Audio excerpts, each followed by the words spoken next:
Dear colleagues, welcome to the video tutorial on the Clotixa LBL number 8. So we all are aware कि recently ही हमने अपनी एक बायोइक्विवेलेंस study complete की थी and उसके आउटकम्स हम लोग डॉक्टर से शेयर करते हैं. इस LBL के थ्रू भी हम लोग सेम आउटकम शेयर करेंगे. But before moving ahead we will highlight the point in the front of the doctors कि जितने भी इनोक्सापैरिन ब्रांड्स अवेलेबल है उनकी बायोलॉजिकल एक्टिविटी सिमिलर नहीं होती. For all enoxaparin brands, biological activity is not similar. And we are saying this particular point because of the evidences which are available. और इस LBL में भी हमने इस particular evidence को यहाँ पे add किया है. इस स्टडी में ब्रांडेड इनोक्सापैरिन और जेनेरिक इनोक्सापैरिन का कंपैरिजन किया गया है और इस स्टडी में variable potencies for the 4 batches of the generic enoxaparins was observed. तो इस स्टडी में भी शो किया गया था कि जेनेरिक इनोक्सापैरिन्स में भी वेरिएशंस रहते हैं in terms of their efficacy as well as safety. और ये स्टडी पब्लिश हुई थी 2015 में Federation of American Societies for Experimental Biology journal में.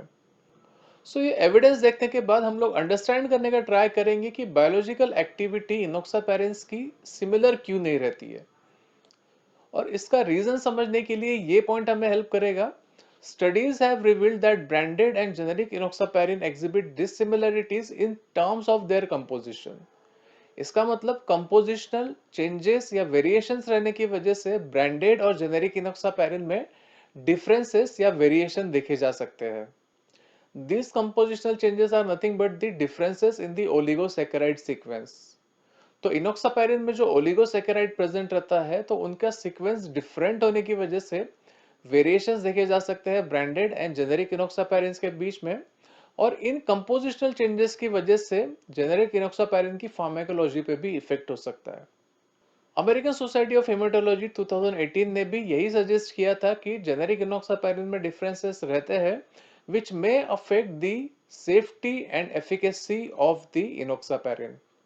तो ये हमारे लिए बहुत इंपॉर्टेंट पॉइंट है क्योंकि जहां पे भी हम लोग इनोक्सापैरिन प्रमोट करेंगे वहां इधर क्रिटिकली इल पेशेंट्स को ट्रीट किया जा रहा होगा या फिर गायनेकोलॉजी में जो प्रेगनेंसी वाले लेडीज है वो are at the risk of pregnancy loss, इन पेशेंट्स को ट्रीट किया जा रहा होगा. और इन दोनों सिचुएशंस में ड्रग की सेफ्टी एंड एफिकेसी में कोई कॉम्प्रोमाइज नहीं किया जा सकता.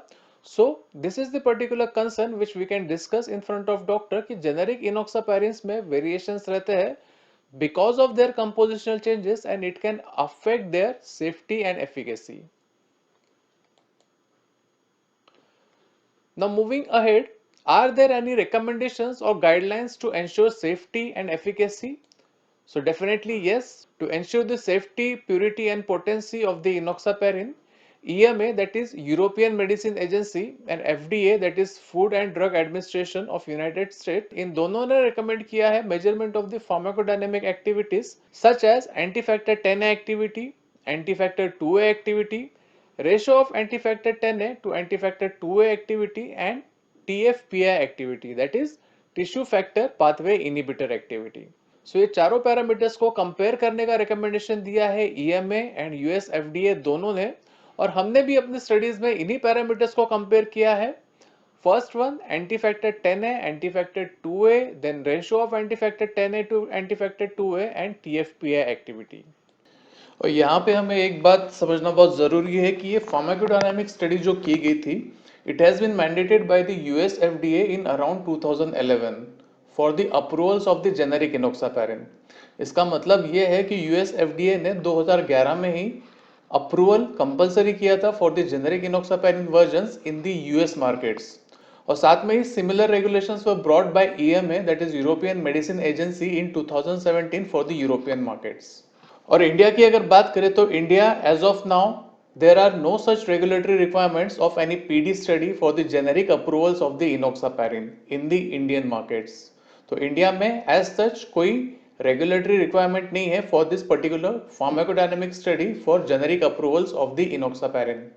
और साथ ही में Venus has interest in European markets for enoxaparin और इसीलिए ये स्टडी कंडक्ट की गई थी ensuring the quality as per the European standards. और सेम क्वालिटी हम लोग इंडिया में ऑफर कर रहे हैं. So this is very important point two discuss in the front of doctors.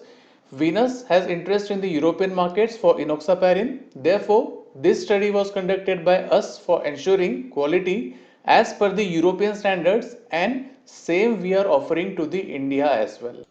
And what are the advantages which Clotixa provides? So definitely Clotixa has clinically proven bioequivalence with innovator enoxaparin from Sanofi in terms of all these four parameters. So we can see in this particular table, हम लोग ये table में भी देख सकते हैं कि confidence interval of all the pharmacodynamic activities were well within the acceptance range of 80 to 125%. सो इस स्टडी ने प्रूव किया है क्लोटिक्सा को clinically proven biosimilar enoxaparin. So these are the three advantages of the Clotixa जो हम regularly doctor के सामने promote करेंगे during our calls and interactions. The first one, clinically proven biosimilar enoxaparin. The second one, clinically proven safety and efficacy. And the third one is the with added needle safety system. So these are the three advantages जो आप regularly communicate करोगे doctors के सामने in the short call और during the discussion with the doctors. So hope so ये video tutorial आपको help करेगा understand करने के लिए कि कंसर्न्स क्या है जेनेरिक इनोक्सापैरिन्स में, जेनेरिक इनोक्सापैरिन्स की सेफ्टी एंड एफिकेसी पे उनके कंपोजिशनल चेंजेस का क्या इफेक्ट रहता है, और साथ में ही स्टडीज क्यों जरूरी है एक बायोइक्विवेलेंस प्रूफ करने के लिए और सेफ्टी एंड एफिकेसी एंश्योर करने के लिए, and the outcomes of this study which we are sharing to prove the clinically proven bioequivalence. So thank you colleagues, thank you for listening to this video tutorial.